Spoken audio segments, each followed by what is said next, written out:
So the time has come in your nursing journey where you have the absolute pleasure of taking your pharmacology class. Yeah, that class is definitely tough. It's a lot of information. You can do it. Definitely, you can do it. But I just wanted to come and make a video because I think there might be some tips and tricks on how to help you study. Now, there is no magic formula or specific way where you can easily memorize the stuff or easily know it. It takes a lot of practice. It takes a lot of memorization. It really does. Certain things are easier to know, it's more intuitive than other things. So we're gonna go ahead and talk about how to kind of study and the best way to really get through pharmacology, and not just get through it, but actually understand what you're learning. My very first tip would be to give yourself a good 4 to 5 solid days of studying. And I am dead serious about this because yes, you're learning concepts, and if you know what the medication is for, you kind of know how the mechanisms are and how one relates to another. And that takes a lot of time to really know and to understand. But then not only do you need to know that, but then you need to know the name of the medication, what class is it under. In my school, we really focus more on the generic terms, but in other schools, I think they really require you to learn the generic and the brand name. So that's a lot to know for one exam, and it definitely takes a lot out of you. So I really, really, really recommend give yourself 4 to 5 solid days. And what I mean by solid days is that you're not doing any other papers or any other, like, whatever homework you may have. Like, these are solid days of total just studying all day. I don't know if every school you might be able to set your schedule that way, but if you can, get all the work that you need to get done, get your homework done and all that, and make sure you have all this time to study, because you're going to need the time, trust me. My second piece of advice would be to get creative. And what I mean by that is that sometimes studying the way that you would study for like pathophysiology or for your health assessment, it may not be the same way you're gonna study for pharm. So what I used to do a lot, and a lot of the other students did too, is they would make concept maps. And I showed this in my other video, how to study in nursing school, so I'll go ahead and link it up down up there. And these are really, really helpful. All the information that you need to know for the particular drug is in one place. You're not scrolling through or flipping back and forth. Like, for example, these are antibiotics, and it was penicillin. And then we talked about the MOA, or mode of action, indication, adverse effects, administration, any cross-sensitivity, and combination of products. And then I would probably just put like whatever extra random thing that didn't go into one of those categories. But this is very, very helpful. And I think it's a great way to study because everything is in one place and there's a lot to know already. But if you can keep everything in one area, especially if you're a visual learner, because you can kind of remember, oh yeah, I remember that the MOA was it was colored in purple and it was on the left side of the page, and you can kind of remember what you had put there. So I really suggest get creative. If this doesn't work for you, I guess just straight memorization or going through your notes, but really try to put it into a concept map, give it a try, see if it works. It really helped me a lot, especially if you're a visual person, so go ahead and give that a try. My third piece of advice would be to see any patterns. So what I mean by that is when you're looking at medication, sometimes the suffix of the names of the medication are the same. So I'll give you a couple of examples. So when you're talking about cardiovascular medications, I'm sure all of you have heard that beta blockers at the end, it's LOL at the end. So that's something easy to remember. If you see an LOL, it's going to be a beta blocker. You can go answer the question from there. Or if you're doing a calcium channel blocker, the suffix is dipene or pamil or zem. So if you kind of just remember the end parts, it'll be easier to kind of pick up, oh, I know that that's a calcium channel blocker, and then you can answer the question again from there. And also, for example, if you're talking about anticoagulant drugs, so you have heparin, enoxaparin, warfarin, and dabigatran. So if you kind of remember the RIN parts that you know that it goes to that category of an anticoagulant.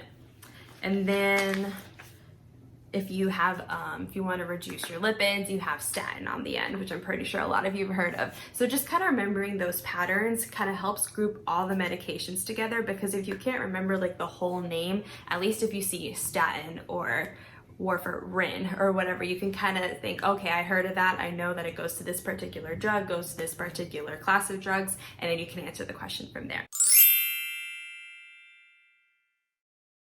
My next piece of advice is to also get kind of creative. So when I was getting my bio degree, went into chemistry, I used a lot of family members' names in order to kind of help me go through like the carbon and oxygen and nitrogen. I had a lot of family members with those, you know, first names with a letter. So it kind of helped me create stories and how to kind of go along with like the equations and everything like that. So if you can kind of create stories how to remember different medications and how to, you know, kind of like show how they go throughout all their steps and all of that. I know that there's a good app, it's not sponsored by them, but it's a good app called Picmonic, and it didn't really help me very much, but I heard that a lot of people did use it and it was really good help to them because it has pictures on there and it kind of helps you remember what the name of the drug was, how the MOAs are or interactions or whatever it may be. So go ahead and give that a try, but giving like a creative story might really help. So for example, if you're talking about an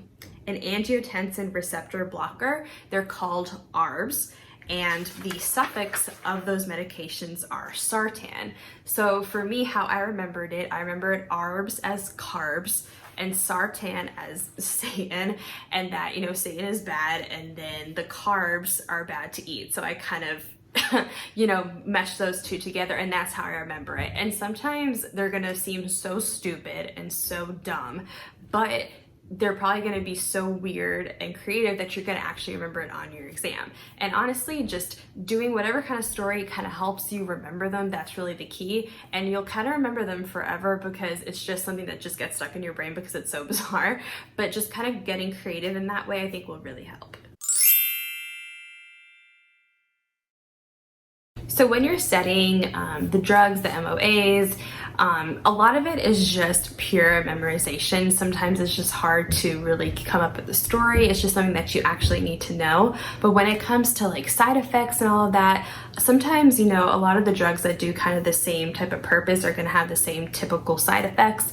You know, a lot of drugs give nausea, vomiting, diarrhea, and all of that, so you don't really need to memorize that. But what I think is super key is to remember drugs that have a very specific or very strange type of reaction, especially if it's one that is life-threatening. So those are super important to know. Before any other random or normal side effect, I would really know the side effects that could potentially cause harm, that could potentially cause a restriction of airway, or, you know, remember the ABCs, you know, airway, breathing, circulation, whatever can potentially cause a harm to that. I would really remember that. So for example, if you're talking about an ACE inhibitor, which the suffix would be april, the main side effect that is really concerning is an angioedema. So basically it's the edema of the tongue, glottis, and pharynx, which obviously is very of strong concern because it could restrict your airway. So I would really remember that. And then the same thing, a cough is a very distinct characteristic of that medication for a side effect. So if you just like, your teacher will most likely point out or say like really know this or emphasize it or say it a couple times. So if he or she does that, write it down, put a star, note it, whatever, because that's something that's very important for you to know as a nurse in real practice as well as for your exam. So another kind of random story that I kind of created in my head in order to help me remember certain drugs, for example, when we're talking about diabetic drugs, so you have TZD drugs, and then one of the medications are pioglitazone. So I remembered it as P-zone, which reminded me of Planet Fitness. And I remembered it that way because the MOA is to increase insulin sensitivity in muscles and adipose. So I remember, you know, like working out, it reminds me of muscles, which is, you know, Planet Fitness. And then also one of the MOAs, it says it takes up to 6 weeks to see full effects. So I remember just thinking like, oh, 6 weeks at the gym, you know, increasing the insulin in my muscles, you know, for the P-zone at Planet Fitness. But if you like, it's kind of silly, but really like, it helps you remember, especially for your exam. You're not gonna remember every single little thing when you're actually in practice. Like it's too much to remember, but remembering the main parts is super crucial. And if you can make a story like that, it really helps. It's kind of funny, you might chuckle during your exam, but it really helps you stick, it helps this information stick in your head. So that's all of the advice that I have. I know that it's hard because even when I was in nursing school, I was kind of looking on even YouTube or forums or anything to help me, you know, what is that magic formula that helps you remember everything? And there really isn't any. It's just a matter of making sure, if you really know how you study as an individual, I think that's kind of half the battle. If you're a visual learner, stick with that. If you're an auditory learner, stick with that. Because some people have so much trouble and spend so much time just learning how they learn for certain classes that they're too busy doing that and not actually learning the information. So once you know how you learn, stick with it that way. You might need to get creative with pharm because it's just a whole different type of dynamic of a class, especially since you're doing a lot of memorization. And if you're not good at memorizing, this would be a really good time to get good at it and practice. And I said in my other video, how to study for nursing school, if something just doesn't stick in your head, if you write it out about 7 times, at some point it's going to stick in your head. And when you go back to studying it again, you're like, oh yeah, I got that, I remember it. So just try little different trips like that. Just get creative, give yourself enough time to memorize everything that you need to memorize. When you're discussing a certain drug, really understand what the drug is for, what is it used for, which would help you understand what the mechanisms are, the MOA, side effects, interactions. Like it all makes sense. I think probably the hardest thing is to tie in the name of the drug, because some of them, like, they're just so random that it's hard to kind of pair the two. Some of them kind of make sense and some of them you've heard before, so that you kind of know what it already is for. So it's just kind of, I would probably remember what the class is, what does it do, what is it for, and then that would help you understand the side effects of the drug, and then kind of tying the name into it, because there's just so many names. I would really, there's certain names that you're just gonna have to memorize the whole thing because there's no pattern to it. But I would just, if there is a pattern, remember the pattern. There's no need to remember the whole word. You know what I'm saying? Because they're gonna put the word on the exam, and if you just know the suffix or whatever kind of helps you remember it, then it'll be easier to answer the question. So I hope it helped. I know that it's probably a little bit all over the place, but it kind of is a little bit all over the place to study for the class, but you guys will be fine. You guys are gonna pass. You'll get it. And if you guys have any further questions, please go ahead and contact me. I hope that I can help any further. I hope you guys have a wonderful day, night, afternoon, whatever it may be. I make nursing videos and I put them up every single Monday, so please consider subscribing, and I'll talk to you guys next week. All right, have a good one. Bye, guys.